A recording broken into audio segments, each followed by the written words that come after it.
Tirupati municipal corporation deputy mayor ఎన్నికలో కొనసాగుతున్న ఉత్కంఠకు తెరపడింది. విజయం మీద మాద అనే పోరులో చివరకు తిరుపతి డిప్యూటీ మేయర్ పీఠాన్ని కూటమి కైవసం చేసుకుంది. కూటమి అభ్యర్థి ఆర్సీ మునికృష్ణకు మద్దతుగా 26 మంది కార్పొరేటర్లు చేతులెత్తగా ఎలాగైనా ఆ స్థానాన్ని తిరిగి నిలబెట్టుకోవాలని విశ్వ ప్రయత్నాలు చేసిన వైసీపీ ఓటమిని చవి చూడాల్సి వచ్చింది. వైసీపీ అభ్యర్థి లడ్డూ భాస్కర్ రెడ్డికి 21 మంది కార్పొరేటర్లు మాత్రమే మద్దతు పలకడంతో కూటమి అభ్యర్థి ఆర్సీ మునికృష్ణ విజయం సాధించినట్టు అధికారులు ప్రకటించారు. అందరికీ నమస్కారం. ఈరోజు February 4th as all of you are aware అందరికీ తెలుసు, నిన్న Tirupati municipal corporation deputy mayor ఎలక్షన్లో స్పెషల్ మీటింగ్లో వాయిదా పడింది కోరం ఫుల్ఫిల్ లేను కాబట్టి.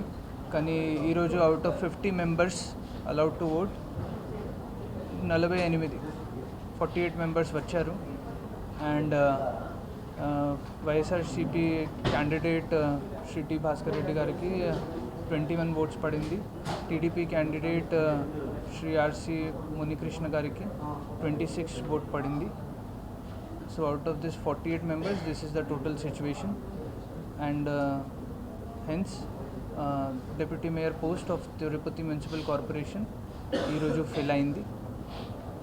అది కాకుండా I want to thank all the media persons, police personnel, all the officials involved in this exercise and all the members, corporators, everyone also, so that ఇది అంత పీస్ఫుల్గా జరిగింది. 2 రోజులు అందరూ ఎర్లీ మార్నింగ్ నుంచి ఇంక్లూడింగ్ మీడియా, పోలీస్ అందరూ officials ఇక్కడే ఉన్నారు. And so I want to thank all of you for your cooperation. Thank you. కూటమి పార్టీ తరఫున నేను తెలుగుదేశం పార్టీ కార్పొరేటర్ డిప్యూటీ మేయర్గా ఎన్నుకోవడం జరిగింది. నాకు 26 మద్దతు పలికారు. ఈరోజు తిరుపతిలో కరుణాకర్ రెడ్డి గారు తిరుపతి ప్రశాంతత అని మాట్లాడుతున్నారు. మా మంత్రిని దూషిస్తావు, ఎమ్మెల్యేని సూచిస్తావు, నీ గురించి మాట్లాడితే నిన్న మాజీ ఎమ్మెల్యే ముబ్బరామరెడ్డి కొడుకు మాజీ ఎమ్మెల్యే దేవనారెడ్డి ఇంటికి దాడికి పోతావు రాత్రుల్లో. నీకు పద్ధతి ఇది? తిరుపతిలో నువ్వు చేసే పని ఇది? ఎవరిని బట్టే నీ ఇష్టం వచ్చిన మాట్లాడుతూ నువ్వు నీతిగా చేసావా? తిరుపతిలో ప్రశాంతత నువ్వు మాట్లాడతావు తిరుపతిలో గురించి. నీది ఇక్కడ ఇంకా ఒప్పుకోరు ప్రజలు, నీ అరాచకం ఇక్కడ ఒప్పుకోరు, తరివేస్తారు. ఇంకైనా రాజకీయం మీరు వదిలేయండి.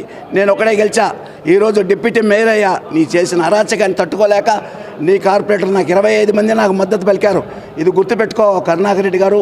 మీరు ఎవరిని పడితే ఎవరిని మీ ఇష్టం వచ్చినట్టు మాట్లాడితే వీడు ఒప్పుకోరు. కూటమి నాయకులు అందరం కూడా కలిసి బుద్ధి చెప్తామని కూడా అతనికి హెచ్చరిస్తున్నాం. నిన్ననే చెప్పాం, ఖచ్చితంగా రేపు గెలుస్తామని నిన్న చెప్పడం జరిగింది. చెప్పిన మాట ప్రకారం ఈరోజు మా ఎన్డీఏ కూటమి అభ్యర్థి Telugu Desam party corporator RC Munikrishna గారు అత్యధిక మెజారిటీతో, కార్పొరేటర్ల మెజారిటీతో 26 మందితో గెలుపొందడం జరిగింది. వాళ్లకు 21 ఓటే వచ్చింది. వాళ్ళు మాట్లాడేది, వాళ్ళు చెప్పేది అన్నీ అబద్ధాలే.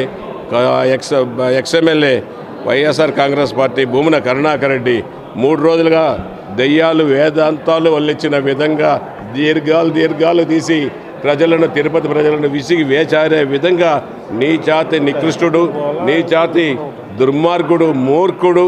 అటువంటి మూర్ఖుడు ఎన్నో అబద్ధాలు చెప్పాడు. ఆయన పుట్టుకతోనే అబద్ధాలతో పుట్టాడు. ఆయన ఉన్నంత వరకు కూడా అబద్ధాలే మాట్లాడతాడు. ఆయన అబద్ధాలు, ఆయన చేష్టలు తిరుపతి ప్రజలు నమ్మరు.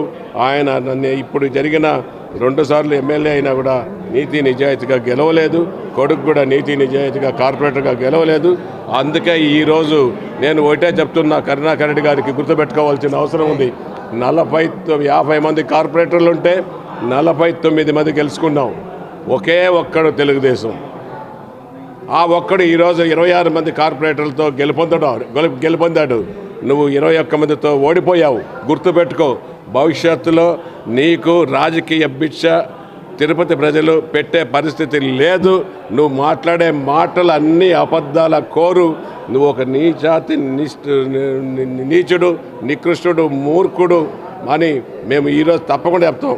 నిన్న మా మంత్రిని దూషిస్తాడు, మమ్మల్ని ఎమ్మెల్యేని దూషిస్తాడు, ఎమ్మెల్యే కొడుకు మా మదన్ని దూషిస్తాడు. నువ్వు నీ దూషణలు, నీ మాటలు తిరుపతి ప్రజలు, ఆంధ్ర రాష్ట్ర ప్రజలు ఎవరూ నమ్మే పరిస్థితులు లేదు. ఆఖరికి వైఎస్ఆర్ కాంగ్రెస్ పార్టీలో కూడా నీ మాటలు నమ్మే పరిస్థితి లేదు. నిన్ను ఇంక ఈ ఎలక్షన్ నుంచి వైఎస్ఆర్ కాంగ్రెస్ పార్టీ కూడా దూరం పెడుతుంది. నువ్వు రాజకీయ సన్యాసం తిరుపతిలోనే తీసుకోవాలనేసి కూడా తెలియజేస్తున్నావు.